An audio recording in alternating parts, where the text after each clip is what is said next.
मैं मोहन गुप्ता स्वागत करता हूं आपका अपने इस नए लेक्चर में, जो कि मैंने कंडेंसर पे बनाया हुआ है। इसमें हम कंडेंसर और उसके क्लासिफिकेशन की बात करेंगे। तो दोस्तों, सबसे पहले हम बात करते हैं कि कंडेंसर होता क्या है और उसके बाद ये कैसे वर्क करता है।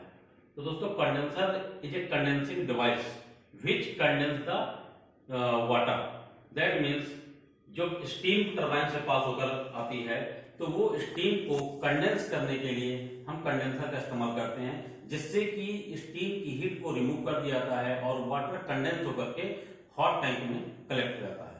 अब दोस्तों, हम लोग बात करते हैं इसका ऑब्जेक्टिव क्या है, क्यों हम लोग कंडेंसर का यूज करते हैं। तो बेसिकली इसका जो यूज होता है that is for maintaining the low back pressure.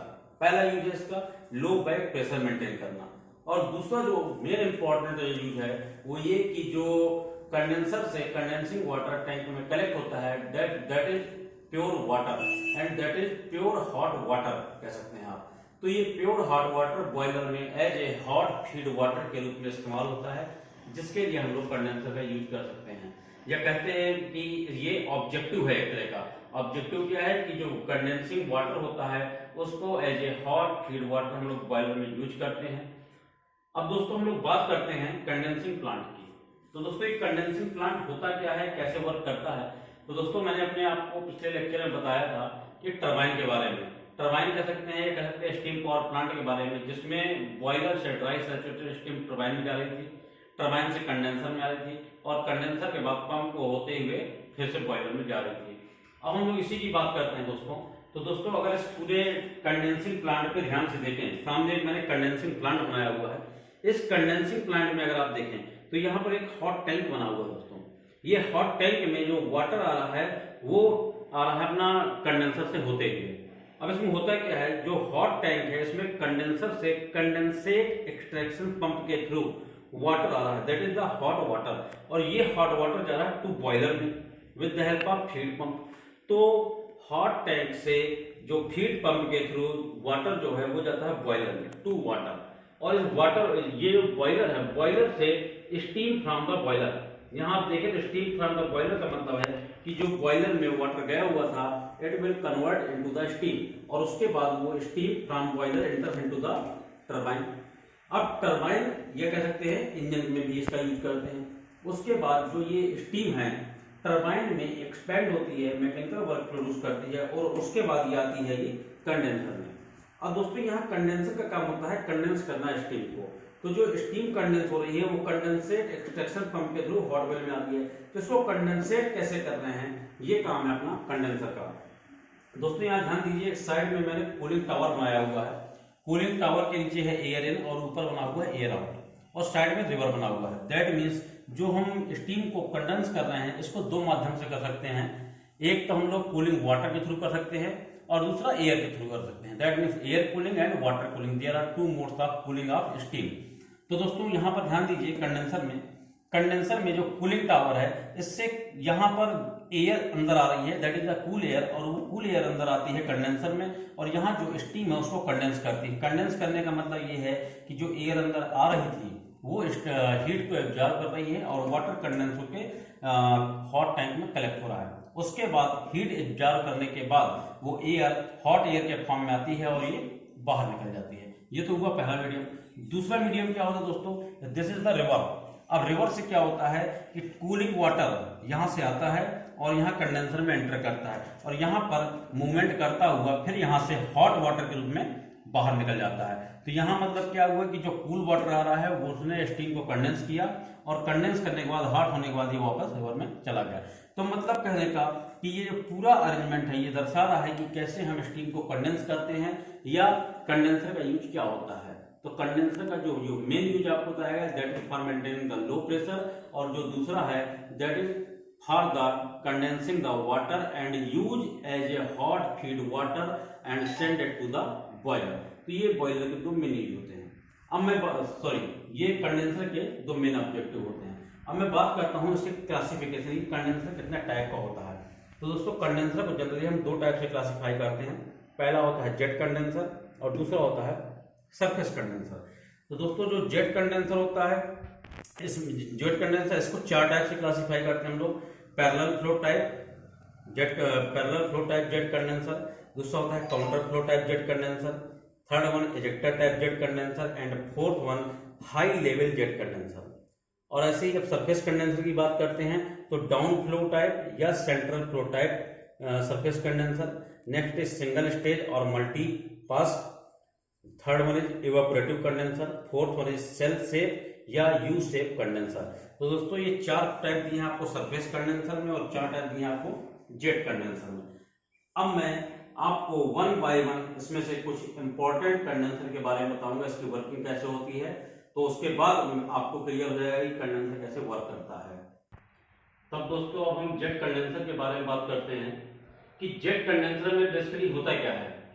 तो direct contact between the steam and the cooling water and heat exchange bye conduction process. That means जब जेट कंडेंसर की हम बात करते हैं तो जो एग्जॉस्ट स्टीम होती है और कूलिंग वाटर होता है, इन दोनों की डायरेक्ट मिक्सिंग होती है। और डायरेक्ट मिक्सिंग होती है तो जो स्टीम कंडेंसर हीट एक्सचेंज होती है वो with the help of condenser होती है, with the help of conduction होती है। That means conduction is the process in which direct contact of molecules to each other. तो जेट कंडेंसर की हम बात करते हैं तो इसके 4 टाइप आपको बताया मैंने, parallel flow, counter flow, ejector condenser and last high level jet condenser. अब मैं इन चारों की आपसे वन बाय वन बात करता हूं।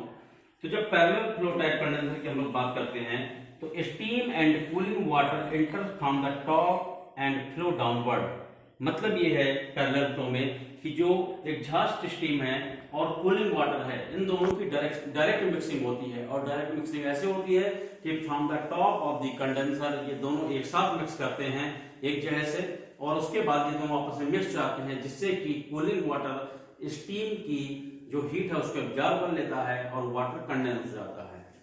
Next is counter flow type. तो काउंटर फ्लो नाम से ही आपको मालूम पड़ रहा है कि इसमें जो स्टीम है और कूलिंग वाटर है, इन दोनों में दोनों की डायरेक्शन अपोजिट होती है।